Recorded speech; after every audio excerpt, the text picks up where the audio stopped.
On se retrouve cette fois-ci pour de la prise en main, donc très rapide, quelque chose de 2 minutes, histoire de faire le tour du propriétaire. Donc là, au niveau de l'appareil, donc on se retrouve avec du micro USB 2.0. Ici les touches donc power et volume. Ici capteur IR pour ceux qui veulent utiliser comme télécommande son téléphone. Une prise jack 3.5. Donc écran 5.5 pouces 1080p IPS. Alors par contre pas de double tape pour l'instant de ce que j'ai vu, peut-être sur les prochaines ROM. Il faut savoir que l'appareil, en fait la prise en main ça va surtout servir pour ceux qui l'ont commandé tout de suite. La version, la ROM en fait multilangue, donc en français avec le Play Store inclus, tout ça, elle n'est pas encore disponible au moment où je fais la vidéo. Elle sera disponible normalement pour le vendredi, là on est pour le vendredi 27.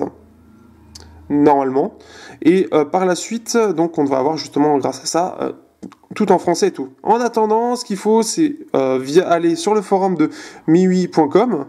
Donc il faut être un peu anglais. Ce qu'on va faire, sinon je vais faire dans la description, je vais essayer de mettre le lien si j'y pense, de la ROM qui sera téléchargée. Ainsi que ensuite, juste derrière, enfin ce que je vais faire, je vais même l'uploader, donc je sais pas combien de temps ça va prendre.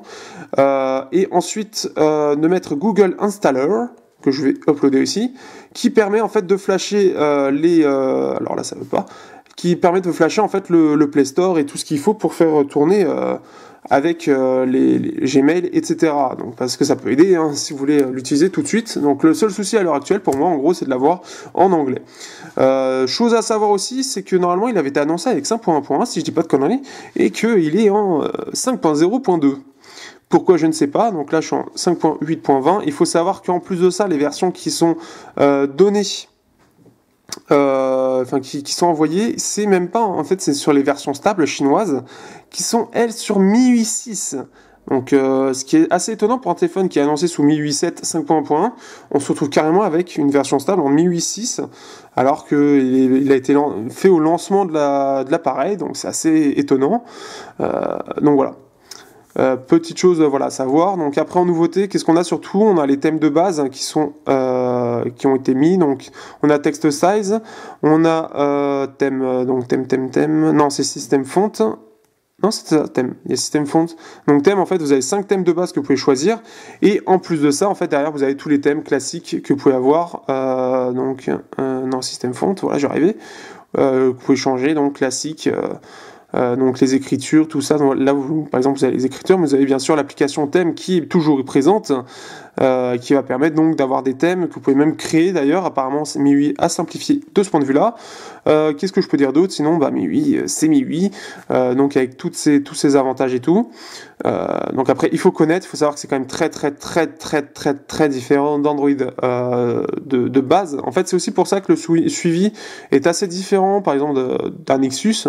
C'est que c'est surtout la version de MIUI qui est importante et non pas, en fait, la version d'Android.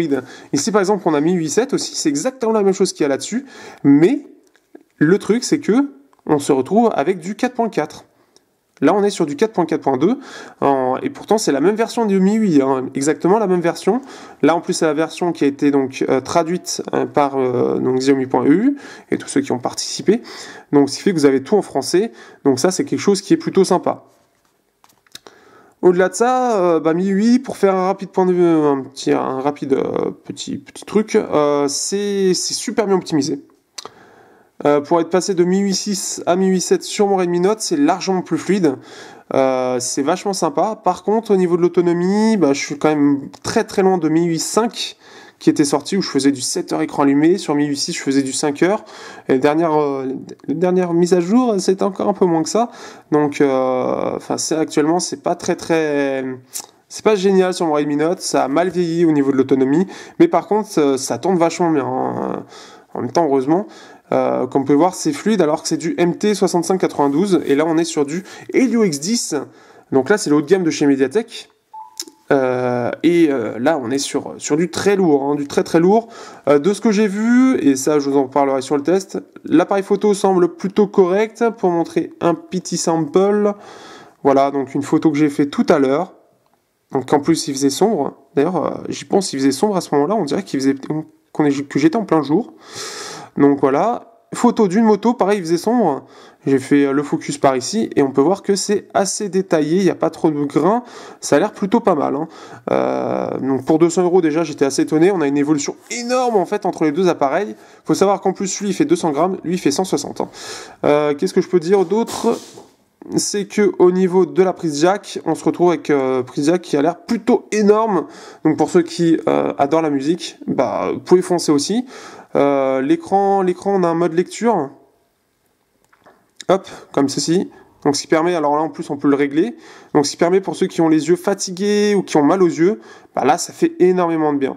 Donc pour voir, et on peut gérer le taux en fait. C'est pour ceux par exemple pour le soir c'est très très utile. D'ailleurs pour continuer de ce point de vue là, on a display, on a en fait on peut régler la couleur. Donc et je sais pas si ça se voit la caméra, mais en fait on peut aller sur jouer sur les températures de couleur. Les températures. On peut régler le contraste, alors par contre ça se voit pas trop, mais c'est standard ou améliorer le contraste, des choses comme ça. Et automatique, alors ça, ce qui permet apparemment en plein soleil d'avoir quelque chose de très bon. Voilà, donc en tout cas c'est un appareil pour l'instant, première prise en main au bout d'une demi-journée. Je suis pas déçu du tout, et en fait la question que je me pose, et c'est la question auquel je répondrai ou pas au test, c'est comment ils ont fait pour mettre de telles caractéristiques à si peu cher. Et même si c'est Xiaomi, ils ont fait très fort sur ce point de vue là. Donc sur ce, à bientôt sur androgames.fr pour le test du Xiaomi Redmi Note 2. Je fais un dernier tour du propriétaire entre le nouveau et l'ancien qui est bien sûr à droite.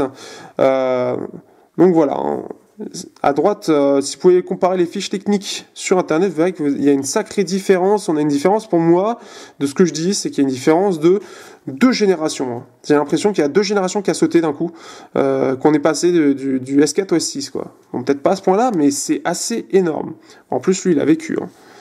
Donc voilà, sur ce, à bientôt, et on passera, donc, comme je l'ai dit, au test très rapidement. À bientôt sur androgames.fr.